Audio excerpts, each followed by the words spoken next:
I'm Ben. And I'm Leah.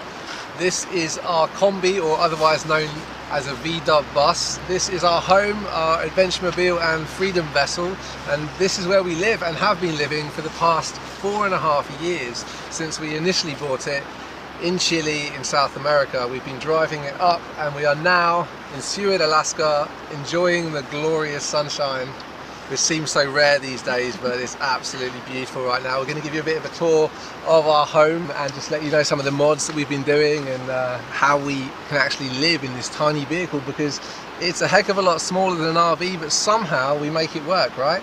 And not just with the two of us. Our project on this journey has been to pick up random strangers along the way. So we've had over 100 people living in this VW bus with us.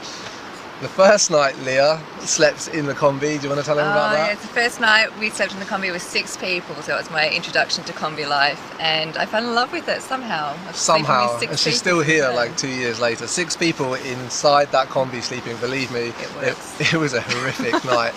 But let's have a little look at the wonder beast that we call Capito. You have probably seen a VW bus before. It looks like a 70s bus, right?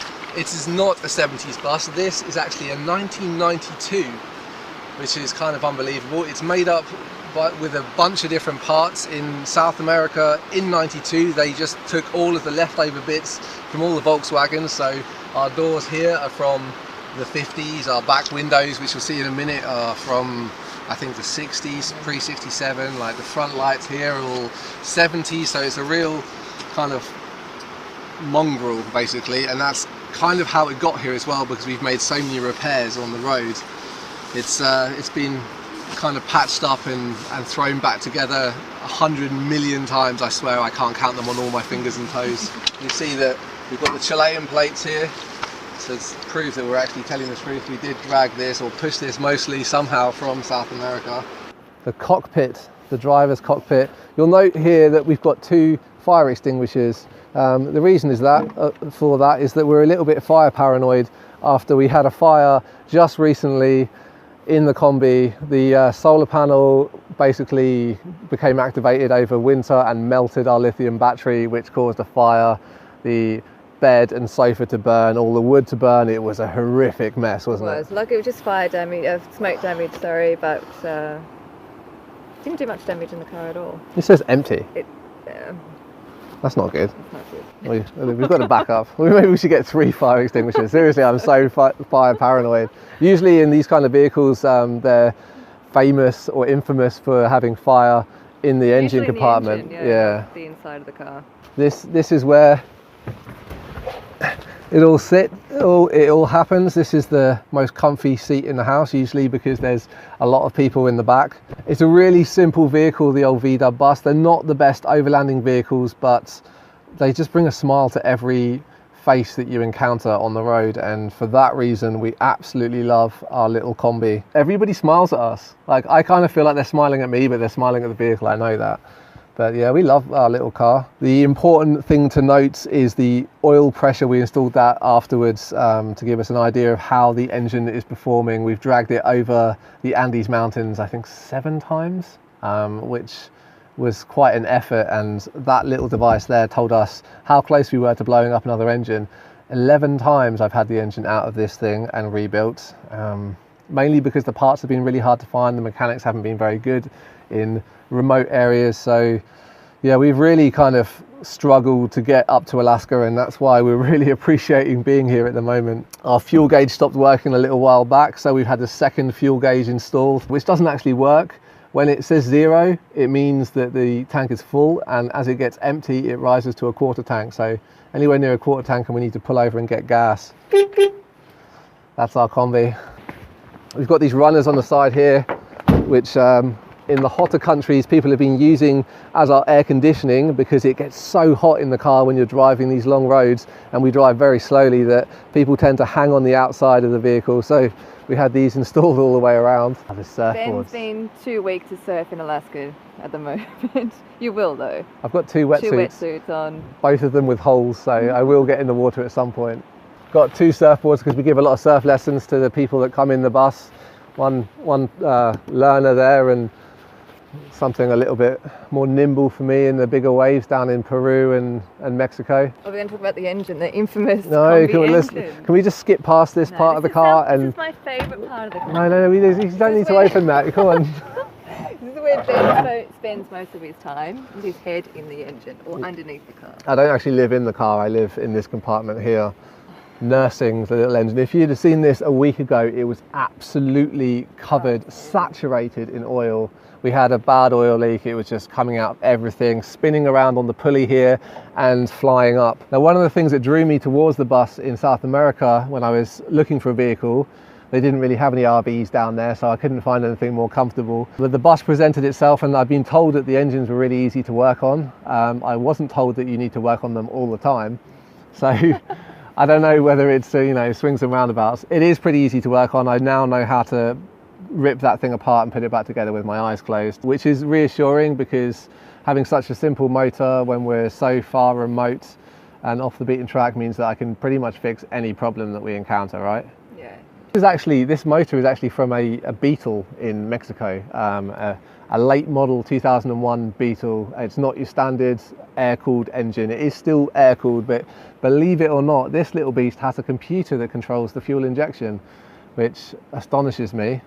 Still manages to misbehave. We have 2 batteries installed here and a further deep cell battery. That's the main starting battery. This is a deep cell 100 amp, and we have another 100 amp deep cell battery. We don't need all that power. We don't have a fridge, as you'll see the inside in a minute, but we do a heck of a lot of video editing for our YouTube channel, and so we really need those amp hours to charge the cameras and the batteries and the microphones and all that jazz. Can we step away from this place now? Because bad memories.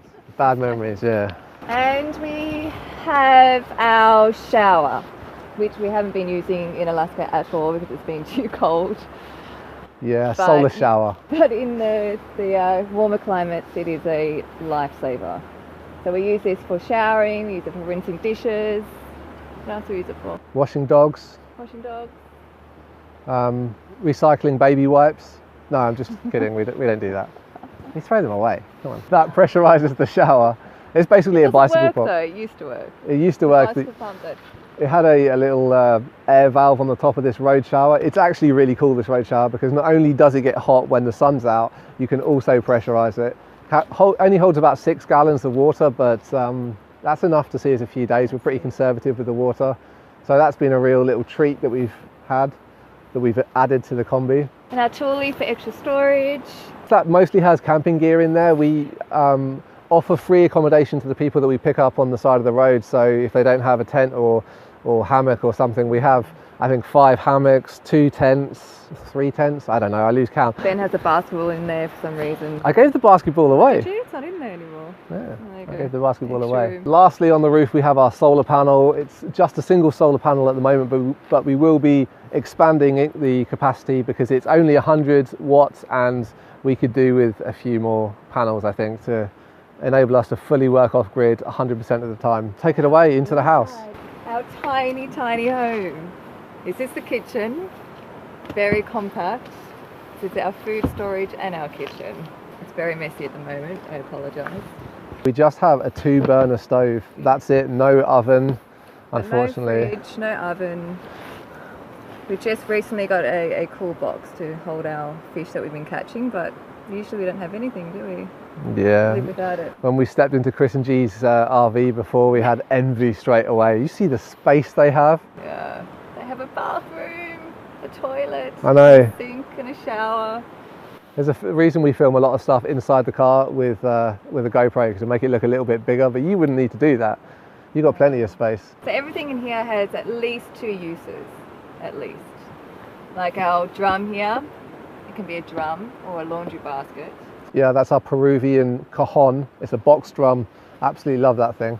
It's a seat as well. A seat and a table. A seat, a table, a drum, and a laundry basket. This is just extra storage. One of our batteries lives in there. We have a few more hammocks. This is our library. I don't know what you call the place where you keep bottles of stuff. This is all of our shower stuff. This is clothing for 2 to 3 people. Just currently 2 people.